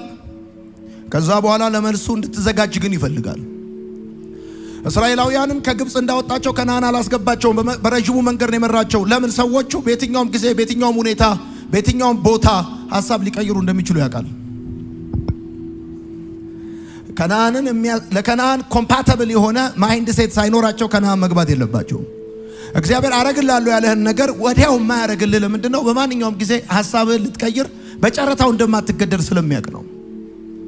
አንተ ቀን ቀን ቄስ፣ ማታ ማታ ቀውስ ሊያደርግህ የሚችል ሁኔታዎች በየትኛውም አግባብ ሊኖሩን ከቻሉ ጌታ ሆልድ ያደርገዋል ነገሩ። ገብቷል? ሳይሰጥ እንደዚህ በ5 ጣት ከሄድክ በ10 ጣት ከሄድክ ቢሰጥ ደግሞ አልወርድም እበራለሁ ትላለህ። ስለዚህ ለሚሰጥ ነገር የሚመጥን የልብ ሁኔታ ዝግጅት እንዲኖሩ ይፈልጋል። ገብቷል? ለሚሰጥ ነገር። እሺ፣ አምስተኛ መዘግየትን የመለኮታዊ ዕቅድ አካል የሚያደርገው እግዚአብሔር ለምንድን ነው? አምስተኛ ኩራትህን ለማስጣል ስለሚፈልግ ነው። ኩራትህን ለማስጣል ይፈልጋል። በልብ ውስጥ ያለውን ትዕቢት፣ እኔነት፣ አጉል ኩራትና እኔነት ማስጣል ይፈልጋል። ስድስተኛው መዘግየትን የመለኮታዊ ዕቅድ አካል እግዚአብሔር የሚያደርግበት ምክንያት ፍላጎትን መጨመር ስለሚፈልግ ነው። ሞር እንዲጨምር ጥማትህ፣ ጸሎትህ፣ ትጋትህ፣ በዛ ጉዳይ ላይ ያለ ኮሚትመንት፣ ፍለጋ እንዲጨምር ስለሚፈልግ ነው። በቀላሉ ያገኘውን ነገር ዋጋው ምን እንደሆነ አይገባም። ሞር እግዚአብሔር አምላክ ትጋት እንዲጨምር ስለሚፈልግ ነው። ሰባተኛ ምናልባትም ፍላጎትህን ወይም ምኞትህን ሊያስቀይርህ ስለሚፈልግ ነው። አንዳንድ ጊዜ የጸለይክባቸው ፍላጎቶች ሲቆዩ ምን ሆኜ ነው ያስብሏል። ምን ሆኜ ነው ጌታ ሆይ እንዲያርግልኝ ያልኩ ምን ሆኜ ነው ትላል። ገብቷል? በዛ መዘግየት የመለኮታዊ ዕቅድ አካል የሚሆንበት ምክንያት ገብቷል? በእነዚህ ጊዜያቶች ውስጥ እግዚአብሔር የማሰቢያ ዕድል ይሰጣል። መዘግየትን የመለኮታዊ ዕቅድ አካል የሚያደርገው እንዴ እስማኤልን በቃ በዚህ ባርከኝ እንዳትሉ ምን ሆኜ ነው ትላል። ሲገባ ነገር ሲቆይ አሃ እንዲማል እንዴ ትላል። በቃ እዚህ ችርቻሮ መንፈስ ይመታና ጌታ በጅምላ ይሰጣል። ከዛ ትሄድና ሰፋ ያለ ነገር ላይ ስትቀመጥ ጌታ ሆይ የባለፈው ጸሎቶቼን ጠቅላላ በተቻለ መጠን ሽፍት ዴሊት አድርጋቸው፣ ሪሳይክል ቢን ውስጥ እንኳን እንዳይቀመጡ የኔ ጌታ እንዳታስባቸው። ሰው ከሰው ስህተት ክብር ዝገት አይጠፋም። ጌታ ሆይ ሐሳቤን ቀይሬያለሁ ትላለህ። እውነቴን ሐሳቤን ቀይራለሁ። አሁን ብዙ ሰዎች እኮ ታውቃለህ በቃ ብቻ ይበቃኛል ብለው ልክ ጌታ ሲባረካቸው ምን ሆኜ ይላሉ። ጌታ መዘግየትን፣ ፍላጎትን፣ ምኞትን እንድትቀይር እድል ይሰጣል። ገብቷል? አንድ ልጅ ብቻ ከሰጠኝ ይበቃኛል ትላለህ። መንታ ሲሰጥ ጌታ ሆይ አንድ ትጨምራለህ ትላለህ። በቃ እንደዛ ነው ጌታ ምስክሬ፣ እንደዛ ነው። የመጨረሻ ሐሳብ መዘግየት ሲገጥማችሁ አሁን ያነበብኩላችሁ መነሻችን ላይ የነበረው ቃል ትዝ ይላችኋል። የዳንኤል ትንቢተ ዳንኤል በትንቢተ ዳንኤል መጽሐፍ ምዕራፍ 10 ላይ መልአኩ ጸሎቱ ከተሰማ 21 ቀን እንደሆነና እንደዘገየ የፋርስ አለቃ ነገሩ መልሱን እንዳዘገየበት መልአኩ ሲነግረው ንግግሩን ሲጀምርም ሲጨርስም አንድ ተመሳሳይ ነገር ብሎታል። ምዕራፍ 10 ላይ ዳንኤልን ሁለት ጊዜ የተወደድክ ዳንኤል ሆይ ብሎታል። ዳንኤል ሆይ ብሎታል። ሁለት ጊዜ ነው ያለው። ቁጥር 10 ላይ የተወደድክ ዳንኤል ሆይ ይለዋል። ቁጥር 18 ላይ የተወደድክ ዳንኤል ሆይ ይለዋል። ይሄ ቃል በሶስት ትርጉም አንብቤዋለሁ። አንደኛው እጅግ የተወደድክ ዳንኤል ሆይ ሲሆን፣ ሁለተኛው ትርጉም የተከበርክ ዳንኤል ሆይ፣ ሶስተኛው ትርጉም እግዚአብሔር የሚያስብልህ ዳንኤል ሆይ። መዘግየት ሲገጥምህ አንድ ነገር ወቅ የተወደድክ እንደሆንክ አንተ ጌታ በጣም እንደሚወድህ አልዓዛርን ይወደው ነበር ተብሎ እንደተጻፈ የማንንም ነገር አይዝም ጌታ። የተወደድክ እንደሆንክ የተከበርክ እንደሆንክ እጅግ የተከበርክ። ሌላው ትርጉም ቢለው እንደዚህ ነው። እግዚአብሔር የሚያስብልህ ዳንኤል ሆይ፣ ትንቢተ ዳንኤል መጽሐፍ ምዕራፍ 10 ዳንኤል ሆይ የተወደድሽ እህቴ ሆይ። መዘግየት የመለኮታዊ እቅድ አካል የሚሆነው እጅግ የተከበሩ ሰዎች ጋር ነው። እግዚአብሔር ለሚያስብላቸው ሰዎች ነው። እንደዚህ ይላል፣ እነሆም አንድ እጅ ዳሰሰኝ፣ እየተንቀጠቀጥኩም በእጄና በጉልበቴ አቆመኝ። እርሱም እጅግ የተወደድክ ዳንኤል ሆይ። እርሱም እንዴ ሰይጣን ምን ይላል? ቢወድህ ኖሮ ነገርህን አያቆይብህ ይላል። አንዱ ሲዘገይብህ ሰይጣን እግዚአብሔር እንደማይወድህ እንዲሰማ እግዚአብሔር እንድትጠራጠረው ነው የሚፈልገው። እኔ ግን ዛሬ እነግርሃለሁ፣ ነገር የሚዘገይባቸው ሰዎች እጅግ የተወደዱ ሰዎች ናቸው። የተወደዱ ነገር የሚዘገይባቸው ሰዎች ዝም ብሎ ኦርዲነሪ ሰዎች እንዳይመስሉ የተከበርክ ዳንኤል ሆይ ማለት ነው። ሌላ ትርጉም ነገር የሚዘገይባቸው ሰዎች እግዚአብሔር የሚያስብላቸው ሰዎች ናቸው። ሌላው ትርጉም ደስ ይላል። እግዚአብሔር የሚያስብልህ ዳንኤል ሆይ። እግዚአብሔር እንደሚያስብለት ማሳይቶታል። አዋጅ በወጣ ጊዜ፣ ማተብ በታተመ ጊዜ፣ የዛን ጊዜ ጉድጓድ ውስጥ በተጣለ ጊዜ እግዚአብሔር እንደሚያስብለት፣ የአንበሶቹን አፍ እንዴት እንደዘጋለት፣ እንዴት ሹመት እንደሰጠው እግዚአብሔር የሚያስብልህ ዳንኤል ሆይ። ነገር የዘገየባችሁ ሰዎች መዘግየት ሲገጥማችሁ ሰው አያስብልኝም፣ የኔን ጉዳያቸው አይደለም፣ እኔ የተናኩ ነኝ፣ እግዚአብሔር አይወደኝም፣ ሰው አይፈልገኝም ምናምን የምትሉ ሰዎች ካላችሁ ኖ፣ ስክሪፕቸር ውስጥ በጣም የተከበሩ ሰዎች ናቸው ነገር የዘገየባቸው። አብርሃም ታላቅ ፓትሪያርክ ነበረ፣ በጣም ሪስፔክት የሚደረግ።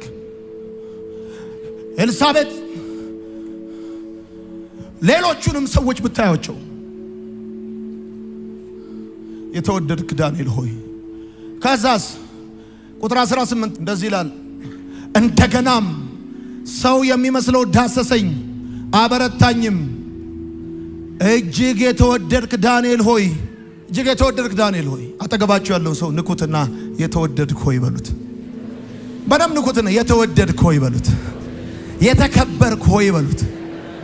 እግዚአብሔር የሚያስብልህ ሆይ በሉት። ንገሩት። አሁን ይሄን የሆነ ባለስልጣን ያስብልሃል ብዬ ብለህ ወንበሩን ሰብረህ እከፍላለሁ ነበር የምትለው። እግዚአብሔር የሚያስብልህ ሆይ። እግዚአብሔር የሚያስብልህ ሆይ። ፍናና በአመት ትወልዳለች፣ ሐና አልወለደችም እና አንድ ቀን ይመጣል፣ እግዚአብሔር የሚያስብበት ቀን ይመጣል። ሐና ከወለደች ቁጥር አይደለም የሚጨምረው፣ ሳሙኤል ነው የሚወለደው። የአፉ ቃል መሬት ላይ ጠብ አይልም። ሰውየው የሚገርም ነብይ ነው የሚሆነው። የዘገየባችሁ ሰዎች እግዚአብሔር እያሰበላችሁ ነው። የመጨረሻውን ሞዴል ሌተስቱን የሆነ ክብር ያለበት ሞገስ ያለበት ነገር ቤታችሁ ይገባል። እግዚአብሔር የሚያስብላችሁ ከሆነ የጊዜውን ብቻ ሳይሆን የዘላለሙን ነው። እግዚአብሔር የሚያስብላችሁ ከሆነ አንድ አይነት ነገር ብቻ አይደለም፣ ልዩነት ያለው ነገር ነው የሚያስብላችሁ። እግዚአብሔር የሚያስብላችሁ እጃችሁን በአፍ እስከሚያስጭን ድረስ የሚገርም ነገር ያስብላችኋል። በደንብ አልጨረስኩም፣ በደንብ እንድትሰሙ ይፈልጋሉ። አንዳንዴ እናቴ ጋር ሲሄድ እናቴ ወደ ጓዳ ትገባለች። ወደ ጓዳ ገብታ ምግብ ልታመጣልኝ ስትል የሆነ ነገር እያሰበችልኝ እንደሆነ አውቃለሁ። ይሁን ነገር ዘግይቶብሃል፣ ዘግይቶብኛል እያልክ ያለህና ነገር እንደዘገየብህ የሚታወቅ ዘግይቶብሃል የምትባል ሰው እመኔ እግዚአብሔር የሆነ ነገር እያሰበልህ ነው። ይሄ ነገር ደግሞ ከዚህ በፊት ታይቶ ተሰምቶ የማይታወቅ ባንተ ዘር፣ ባንተ ሰፈር፣ ባንተ ታሪክ ሆኖ የማይታወቅ አዲስና እንግዳ ነገር እግዚአብሔር እያሰበልኝ ነው የሚል ሰው አሜን ይበለኝ። ስለናንተ ማስባትን ሐሳብን ያውቃለሁ አለ። እኔ ያውቃለሁ አለ። ጅማሬ ብቻ አይደለም ፍጻሜ ያለው የከበረ ሐሳብ እግዚአብሔር ለኔ የሚያስበው ሐሳብ አለ የሚል ሰው አሜን ይበለኝ። አሜን። እኔ ያሰብኩት አልሆነም፣ ጮኝነቱ ቀረ። እኔ ያሰብኩት አልሆነም፣ ቢዝነሱ ፌል አደረገ። እኔ ያሰብኩት አልሆነም፣ አሁን ነገር ዘግይቶብኛል። እግዚአብሔር እያሰበልኝ ያለ ነገር አለ። ራሴን ለማስገዛት ከወሰንኩበት ከዛ ቀን ጀምሮ ነገር ከዛ በፊት ከብዶኝ የማያውቅ ራሴን ለእግዚአብሔር ካስገዛውበት ቀን ጀምሮ ነገር ከከበደብኝ እግዚአብሔር እያሰበልኝ ያለ ነገር አለ። በእግዚአብሔር ሰሌዳ በእግዚአብሔር የመታሰቢያ መጽሐፍ ውስጥ ነገር የዘገየባቸው ሰዎች ስም ዝርዝር ብታገኝ የተከበሩ ሰዎች ብቻ ነው የምታገኘው። አንድም የተዋረደ ነገሩ የዘገየበትን ሰው አታገኝም። የተከበርክ ሆይ፣ የተከበርሽ ሆይ፣ የተወደድሽ ሆይ፣ የተወደድክ ሆይ፣ ይሄ ድምፅ ከእግዚአብሔር ዘንድ ነው፣ ከእግዚአብሔር ዘንድ ነው። እውነቴን ነው የምነግራችሁ። ሰው እንደማይወዳችሁ ነገር እንደዘገየባችሁ ነገር እንደተበላሸባችሁ እንደተያዘባችሁ የሚሰማችሁ ያ መዘግየት መለኮታዊ እቅድ ከሆነ እግዚአብሔር እያሰበላችሁ እኔ ማስባት ስለናንተ ማስበውን ሐሳብ እኔ ያውቃለሁ። እኔ ያውቃለሁ። ቀኑ ቅርብ ነው በላቸው ይለኛል ጌታ። አትታበዩ፣ በኩራትም አትናገሩ፣ እግዚአብሔር አዋቂ ነው የምትሉበት ቀን። ሰባት የወለደችው ደከመች፣ መካኒቱ ሰባት ወለደች የምትሉበት ቀን ቅርብ ነው። ሳሙኤልን የምትታቀፉበት ቀን፣ እንባችሁ የሚታበስበት ቀን፣ ነቀፌታችሁ የሚወገድበት ቀን፣ ጉድለታችሁ በሙላት የሚተካበት ቀን። ሶስቱ እንግዶች አብርሃም ቤት እንደገቡ የእግዚአብሔር ጉብኝት ወደ ቤታችሁ የሚገባበት ቀን ቅርብ ነው። ቅርብ ነው። ቅርብ ነው። ቅርብ ነው በላቸው ይለኛል ጌታ። ቅርብ ነው። እምስቁበት ቀን ቅርብ ነው። እምስቁበት ቀን ቅርብ ነው። ተዋርዳችሁ አትጨርሱም። እውነቴን ነው የምነግራችሁ። እምስቁበት ቀን ቅርብ ነው። ቅርብ ነው። ጻፉ። መዘግየት የተወዳጅ ሰዎች ህይወት ነው። የተከበሩ ሰዎች ህይወት ነው።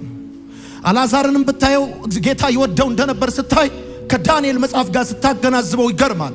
መዘግየት የተወዳጅ ሰዎች ህይወት ነው። የተከበሩ ሰዎች ህይወት ነው።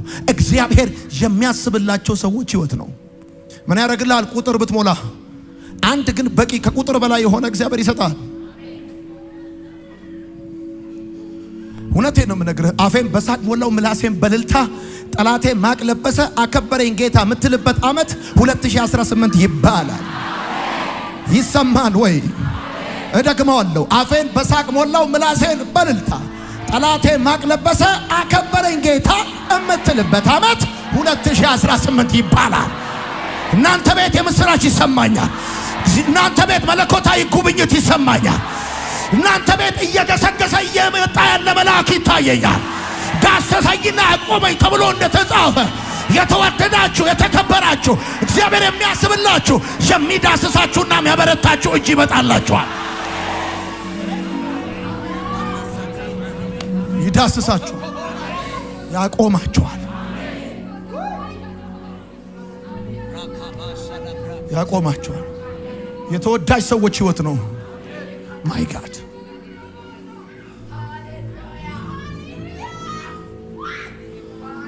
አንድ ቀን ገዢ እንደሚያደርገው ተስፋ ቃል ሰጥቶት ቀጣዮቹ 13 ዓመታት ከተስፋው ቃል በተቃራኒ የሄደበት ዮሴፍ በወንድሞቹ ተጠልቶ በግብፃውያን እጅ ተሽጦ በጴጢፋራ ቤት ባሪያ ሆኖ ትገዛለህ የተባለ ተገዝቶ በማያውቀው ነገር በሐሰት ተወንጅሎ እስር ቤት ቢወረወርም የገባበት ሁኔታ አስተሳሰቡን እንዲቀርጽለት ስላልወሰነ እግዚአብሔር ቀን ጠብቆ አክብሮት ለሌሎችም በረከት እንዳደረገው ልክ እንደዛ እውነቴን ነው የምነግራችሁ።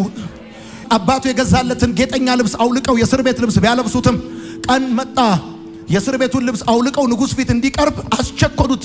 ነገሩ ምን እንደሆነ እስከሚገባው እንደ ትናንት እስር ቤት የነበረ በ24 ሰዓት ባልሞላ ጊዜ ውስጥ ንጉሥ ፊት ለፊት ቆመ። እግዚአብሔር ታሪክ ቀይራለሁ ካለ 5 ዓመት አያስፈልገውም፣ 20 ዓመት ግዴታ አይደለም። በ24 ሰዓት ውስጥ የሰዎችን ታሪክ መቀየር ይችላል፣ ያውቅበታል። እንደ ትናንትና ያጣችሁ ሰዎች እውነቴን ነው የምነግራችሁ፣ እንደነገ እጅግ እስክትደነቁ ድረስ እግዚአብሔር ታሪካችሁን ይቀይረዋል። እመኑና በደንብ አድርጋችሁ አሜን በሉ። ይቀይረዋል። ታሪክ መቀየር ይችልበታል። የተወደዱ ሰዎችን ነው በከፍታና በዝቅታ የሚመራው። የተወደዱ ሰዎችን ነው ለፀሐይና ለዝናብ አሳልፎ የሚሰጠው። የተወደዱ ሰዎችን ነው ቻሌንጅ የሚያደርገው። ወተት ነው የሚናጠው፣ ሌላ ነገር አይናጥም። ወተት የሚናጠው ውስጡ ቅቤ ስላለ ነው። መከራው፣ ፈተናው፣ ማዕበሉ፣ ወጀቡ የበዛው ውስጥ አኖይንቲንግ እንዳለ ፖቴንሻል እንዳለ እግዚአብሔር ስለሚያውቅ ነው።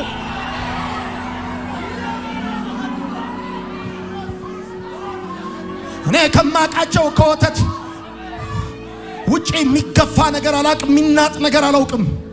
ሳውቅ እኔ በታሪክ የማቀው ወተት ብቻ ነው። ሲናጥ ማቀው፣ ሲረበሽ ሲገፋ ማቀው። እግዚአብሔር ንገራቸው ብሎኛል።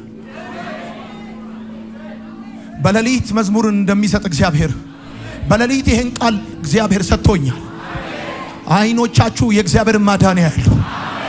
መስማትን ሰምቼ ነበር፣ አሁን ግን አይኔ አየች እንዳለ ከመሞታችሁና ይሄን ዓለም ይሄን ምድር ከመሰናበታችሁ በፊት የእግዚአብሔርን ማዳን በአይናችሁ ታያላችሁ። የእግዚአብሔርን ማዳን በአይናችሁ ታያላችሁ። በልጆቻችሁ የክብር ቀን ትቆማላችሁ። እግዚአብሔር እናንተና ቤተሰቦቻችሁን ታሪክ ይቀይራል።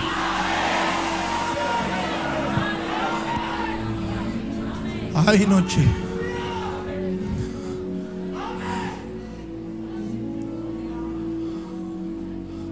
የማይመረመረውን ታላላቅ ነገር የማይቆጠረውንም ታምራት ያደርጋል እንዳለ መስማትን በጆሮዬ ሰምቼ ነበር አለ ኢዮብ። አሁን ግን አይኔ አየች። ከዚህ በፊት የተናገርኩት ሰምቼ ነው። አሁን ግን ፕራክቲካሊ በኔ ህይወት ሆኖ ነው።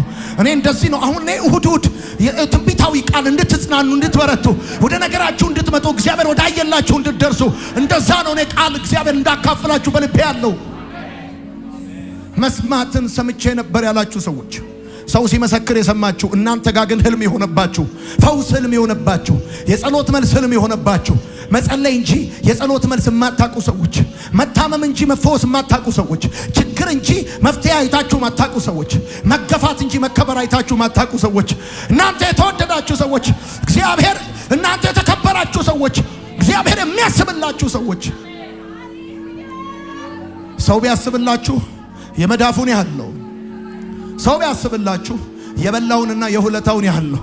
እግዚአብሔር ያሰበውን ግን እግዚአብሔር ካሰበው ግን ማንም ላይ ከለክለው ማንም ሰው ይሄን እንድታውቁ ይገባል። ዓላማውን ለመፈጸም ሲፈልግ መዘግየትን የመለኮታዊው እቅድ አካል ያደርገዋል። አሁን ምን ያገናኘዋል ልትሉ ትችላላችሁ። የኔ መፈተን የማልፍበት ቻሌንጅና የእግዚአብሔር ለጸሎት መልስ አለመስጠት ጌታ በምን አግባብ ነው ልትሉ ትችላላችሁ። ኖ አቅዶላችኋል ክብር፣ አቅዶላችኋል ሹመት፣ አቅዶላችኋል በረከት፣ አቅዶላችኋል እረፍት። የዚህ አንዱ አካል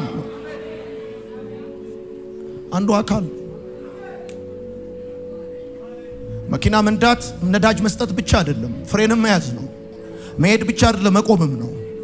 አረንጓዴ መብራት ሲበራ እንደምትሄዱት ለተወሰነ ደቂቃ ቀይ መብራት ሲበራ እንደምትቆሙት ልክ እንደዚህ በመሄድና በመቆም መካከል ነው ጉዞ የሚቃን ነው የሚሳለጠው። እንደዛ ነው። ሁሌ መሄድ የለም። አንዳንዴ 3 ደቂቃ ትሄዱና 5 ደቂቃ ትሄዱና 1 ደቂቃ ደግሞ ቆም ያረጋችኋል። ከፊት ያለ አደጋ አለ፣ ይለፍ። ከፊት እየተንቀሸቀሸ አለ፣ ይለፍ። እያንዳንዱ ነገር ዊዝ ሪዝን ነው ሰማይ የሚያቀናጀው። ስለዚህ ዛሬ ወደ ቤት ስትሄዱ በልባችሁ ይዛችሁ እንድትሄዱ ፈልጋለሁ። ማን ነው ነገር ስለዘገየባችሁ የተናቃችሁ ናችሁ ያላችሁ? በእግዚአብሔር ቤት ክብር የሚሰላው ኪሳችሁ ባለ ገንዘብ አይደለም፣ በነፍሳችሁ ፈውስ ነው። በእግዚአብሔር ቤት ክብር የሚሰላው በሁኔታችሁ መለወጥ አይደለም፣ በእናንተ መለወጥ ነው። እና ነገር የዘገየባቸው ሰዎች በጠቅላላ በስክሪፕቸር ላይ ሪቨረንድ ናቸው፣ የተከበሩ ናቸው። the most ሪቨረንድ ናቸው፣ ሪፈረንድ ናቸው፣ የተከበሩ ናቸው። የተከበርክ ዳንኤል ሆይ ዋት እየተንቀጠቀጠ እኮ ነው ሰውየው ፈርቷል። የተከበርክ ዳንኤል ሆይ የሚያበረታው መልአክ ነው። የተከበርክ የሚባለው የሚንቀጠቀጠው ፈርቷል። እየተንቀጠቀጥኩ ቆምኳል። ሰውየው እኮ ብርቅ ይዞታል፣ ብርቅ ይዟል፣ ደንግጧል። ምን እንደሚሆን ጨንቆታል። የተከበርክ ይለዋል። ጨንቆሃል፣ የተከበርክ ነህ። ቸግሮሃል፣ የተወደድክ ዳንኤል ሆይ ይለዋል። ይኸው ተመልከት ነው አንድ እጅ ዳሰሰኝ፣ እየተንቀጠቀጥኩም በእጄና በጉልበቴ ያቆመኝ፣ እርሱም እጅግ የተወደድካል። ፈርቻለሁ።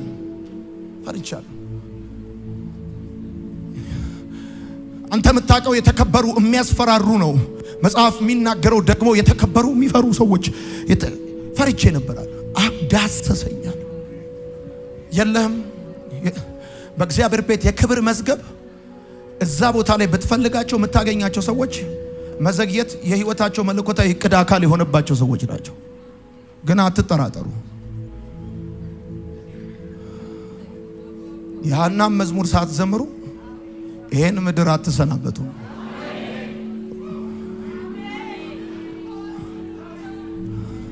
አትታበዩ፣ በኩራትም አትናገሩ።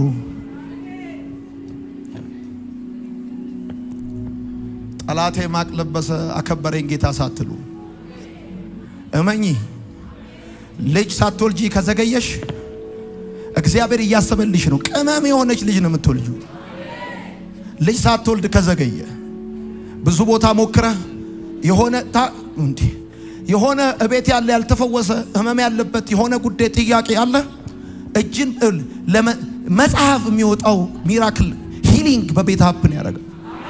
አንተ መናገር የጀመርክ ቀን ምድር ዝናብን እንደሚሻ የጢብን ዝናብ እንደሚሻ የአፍህን ቃል ዝናብን እንደሚሻ አፋቸውን ከፍተው ነው ቢሰሙ። ለምን የምታወራው ያነበብከውን አይደለም የተፈተንክበትን ስለሆነ። አንዳንድ ሰዎች ማዕረግ የሌላቸው ስም የሌላቸው ፕሌን ውስጥ አገኛቸው፣ መኪና ውስጥ አገኛቸው፣ ማውራት ሲጀምሩ ማልቀስ ነው የምትጀምረው። የምድረ በዳው እረኛ የሚለውን መጽሐፍ አንብበው ከሆነ ወደ ሐረር ለአገልግሎት እየሄድኩኝ መጽሐፉን እያነበብኩትኝ በእምባዬ የመጽሐፉ ገጽ ሲበላሽ ነው ያየሁት። ገብቷል። የአንዳንድ ሰዎች ቴስቲሞኒ አጥንትን ሰርስሮ የሚገባው ካነበቡት ሳይሆን ከኖሩት ስለሚናገሩ ነው። ለ10 ዓመት ገለባ ነገር ከሚናገር እግዚአብሔር አምላክ ለ10 ደቂቃ የትውልድን ጥያቄና እንቆቅልሽ የሚፈታ ምስክርነት አፍ ላይ ቁጭ ያደርጋል። እንዲህም ነበር እንዴት እላለሁ። መስማትን ሰምቼ ነበር፣ አሁን ግን አይኔ አየች። ለካ ያስጨነከኝ ለመልካም ሆነልኝ። የዘገየኸው ለመልካም ሆነልኝ። የኔ ያልኩትን የቀማኸኝ ለካም ለሚበልጠው ነገር አስበኸኝ ነው። ገብቶ እንደዛ ነው የምትለው። የኔ ነው ያዋጣኛል አሪፍ ነው ያልኩትን ቀምቶ ይሄን ስትለው ኖ ሲልሽ፣ ይሄን ስትዩ ኖ ሲልሽ ከቀማው በቃ እግዚአብሔር የሚያስብልሽ የተወደድሽ ሆይ፣ እግዚአብሔር የሚያስብልሽ የተከበርክ ሆይ፣ እግዚአብሔር የሚያስብልህ ለጌታ ለአምላካችን ክብር እናጨበጭባል። ለወደደን ከበደላችን በደሙ ላጠበን ለአባቱና ለአምላኩ መንግሥት ካህናት እንድንሆን ላደረገ ለሱ ከዘላለም እስከ ዘላለም ክብር ይሁንለት። እግዚአብሔር ቃል ሰጥቶኛል፣ ተናግሮኛል፣ መልእክት ወደ እኔ መጥቷል እንዲል ሰው ያጨበጭባል። በደንብ ለአምላኩ ለእግዚአብሔር ምላሽ ይሰጣል። ሰምቻለሁ። ሃሌሉያ። ሁላችንም በእግሮቻችን እንቆማለን።